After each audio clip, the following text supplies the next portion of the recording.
right? You need to either say, oh, that parent they have some psych issues or addicted to alcohol. Like, there needs to be a legitimate concern with their mental status before you take that right away. You cannot do that. I mean, that's like the ultimate right, is like what you get to do for your kids. Better to have a short life that is full of what you like doing than a long life spent in a miserable way. Hey. A 4-year-old was taken away from her mother because she had leukemia and what? Okay. Was this the one with she didn't want to do the blood products? She stopped the chemo itself. So what happened was, there was this 4-year-old kid who got diagnosed with leukemia. Okay. And they started treatment, and she thought that her son, from what I've read, it looks like her son was getting more sick. And I mean, you know how chemo goes because we're in the field of nursing, right? Yeah. I feel like there's probably a big lack of education on the side from nurses and doctors. But anyhow, they decided that they didn't want to do it. They were going to drive to Ohio. And the state, they decided that they kidnapped the kid, their own child. No, pause. I'm super confused. Yeah. Jamie, I'm confused. Wait, who's kidnapping the kid? They're the kid's parents. Because the state said that the kid needed to go through with the... Right, to finish the chemo. And they're like, no, we want to try more of a homeopathic route because our son's getting sicker. How is that even legal? Okay, I agree with you completely. So it gets even crazier. Then they not only got in trouble because they decided they wanted to go the homeopathic route for their kid, right? They want to do like oils, they want to do whatever. The state took away custody of the child from the parents. So that's why it was considered kidnapping. Well, yeah, because they took away custody from the parents because the parents didn't want the kid to finish treatment. How old was the kid? Do you know? 4. Do you remember? 4 years old. 4 years old? Oh, Jesus Christ, this is really difficult because I know many situations of Jehovah's Witness parents refusing blood products, which then led to kids passing away. Mm-hmm. Many situations where these non-vaxxers decide not to vaccinate the kid get measles, get mumps, crazy situations like that. I don't understand. So first of all, I did not hear about the story. Second of all, I don't understand how it's possible to take. It's the parents, like they're the guardians. You can't take that away from the parent. I don't even understand why that happened. Look, first of all, I have to just say this to, like, if anyone's listening, like, you have to understand that I am hardcore science fact based. Like, I'm all evidence based. So Same. If I were to sit down and talk to those parents, I would have been like, look, your kid needs this chemo. All right. This CBD oil rubbing, praying stuff, do it extra, but the kid needs the chemo. But at the end of the day, the parents get to make that decision. Mm-hmm. The state can't make that decision. That is insane. Yeah. And I did not hear about this. Oh my God, Jamie. Yeah. And I understand. So a lot of people, they side as far as, well, you can force children to have vaccines. But the thing is, vaccines protect other children. It protects a community of children. Yes. This is specifically only for this child. Like, by not finishing chemo, it doesn't hurt anyone but your own child if it hurts them. Now, there's a 98% chance of these kids with leukemia that they go into remission. So I understand that. But then again, on the same way, I also feel like this is going to be a very slow fade, because then how can government agencies not decide then that you can't pursue more treatment? You know, like... Yeah.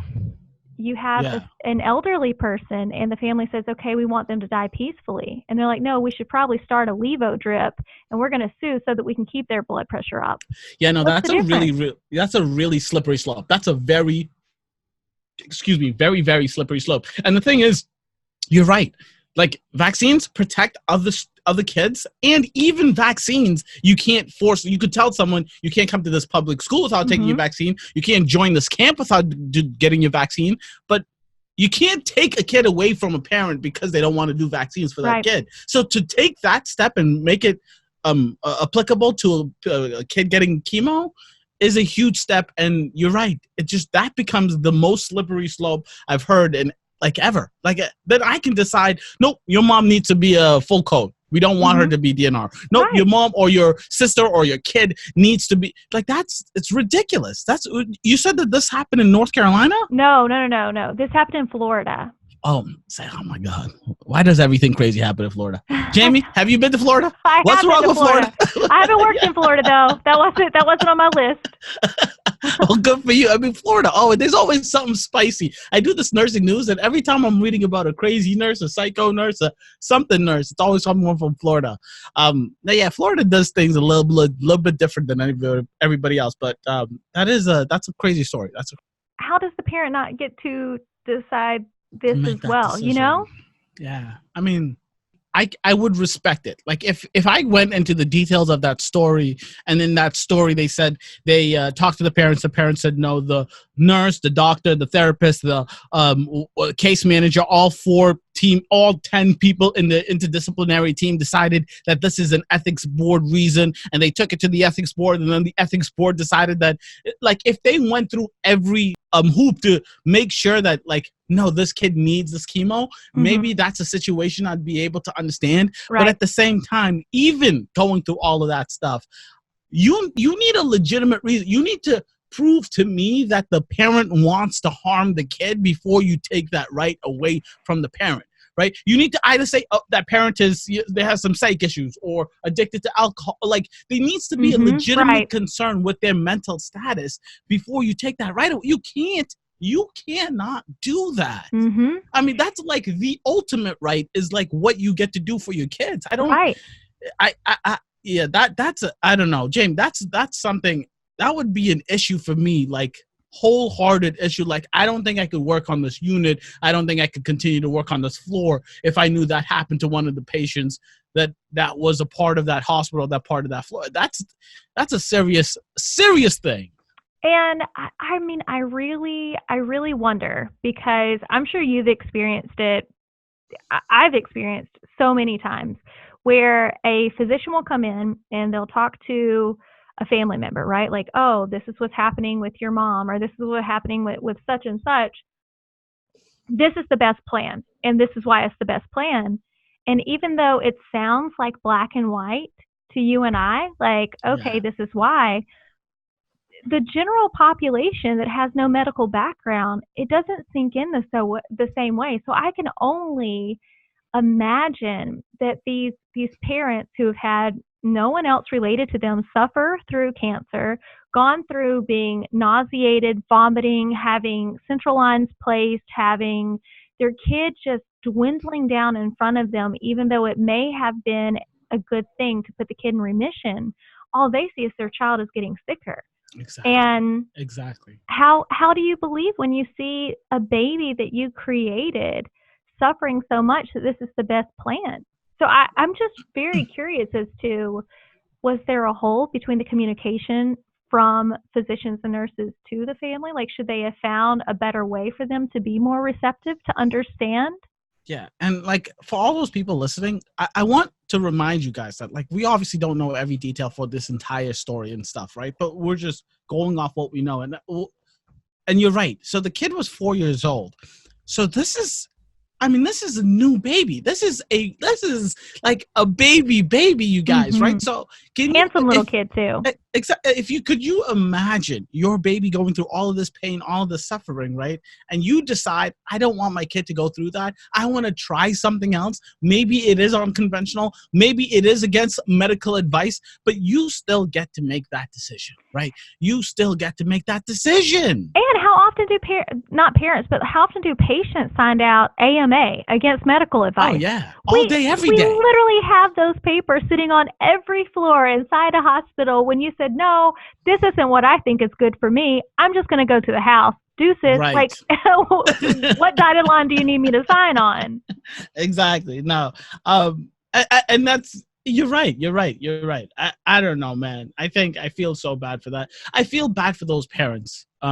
Specifically, do you know if they're going to be facing any jail time? Like, is there any repercussions, or do you think, did you not get that far? Because I feel kidnapping is a legitimate crime if they are, like, saying that that's what they did.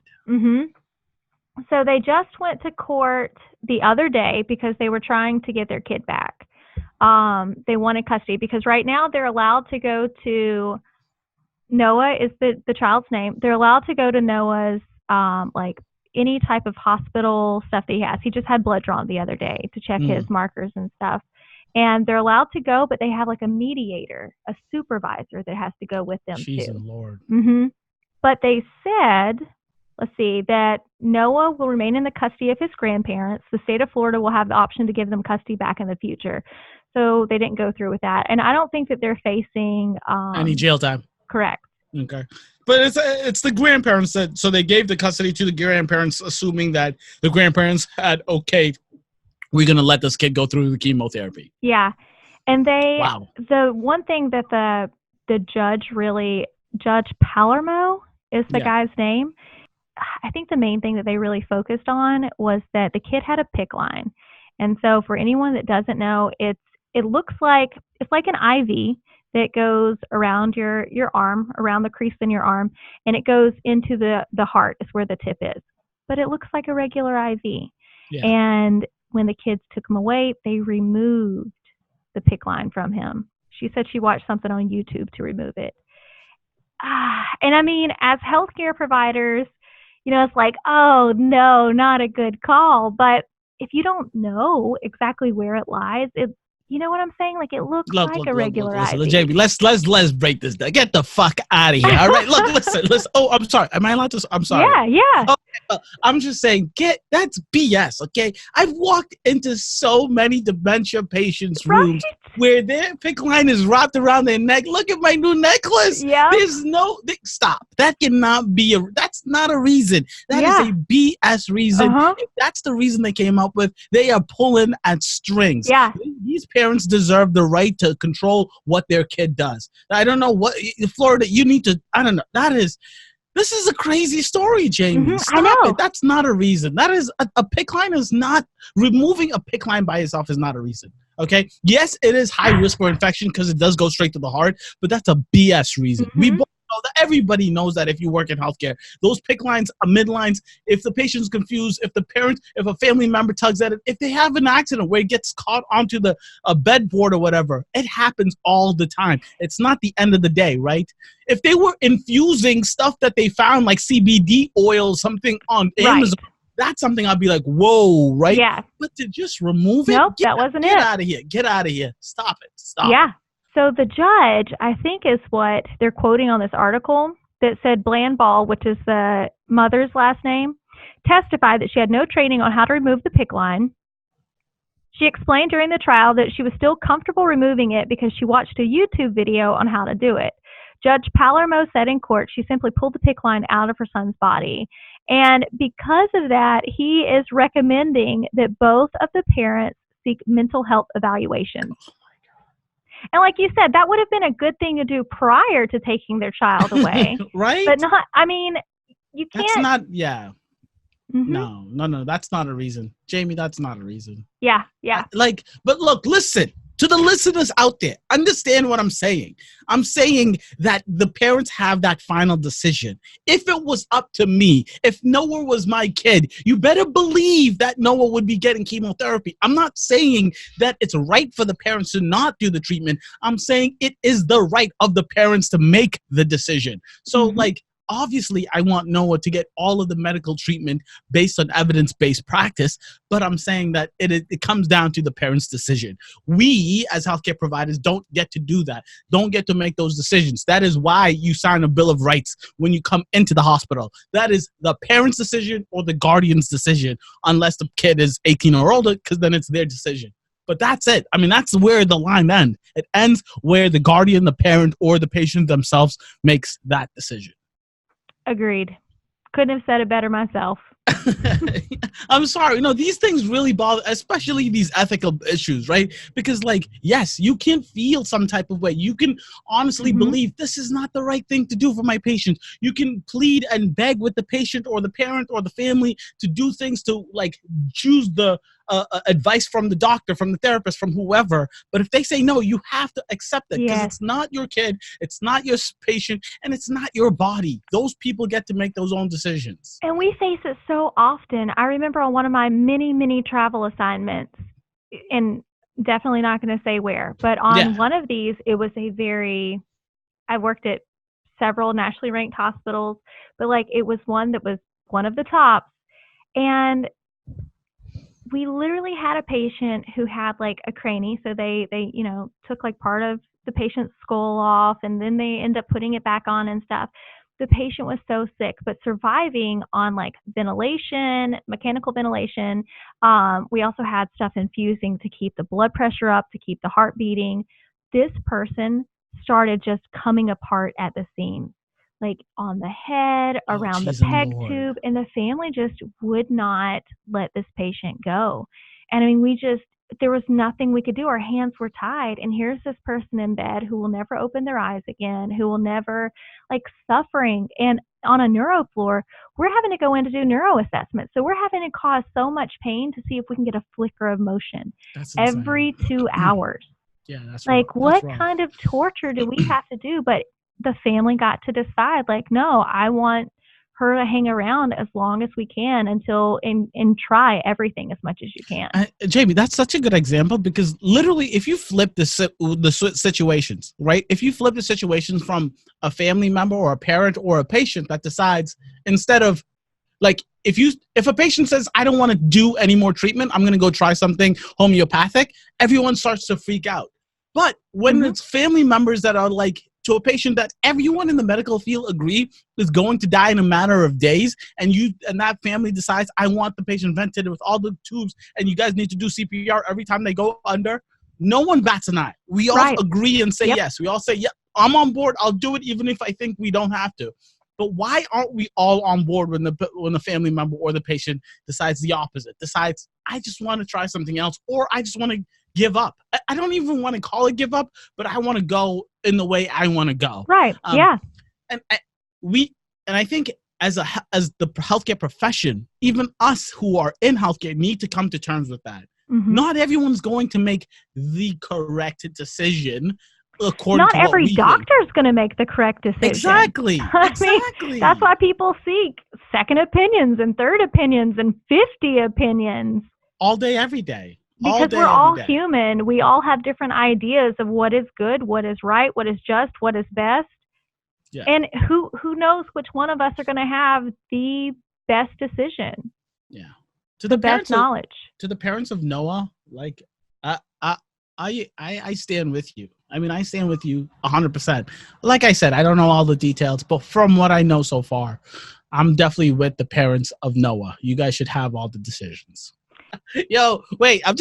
Jamie, if I was in that situation, I'd be the worst patient family member in the history. Like if you told, all right, I'm done. I know we beat this one down. All right. But Jamie, I'm sorry. I know we just jumped on into like the conversation. Do you even have an intro to the show, or is that preset and done? I'll make something. I just like throw crap together all the time.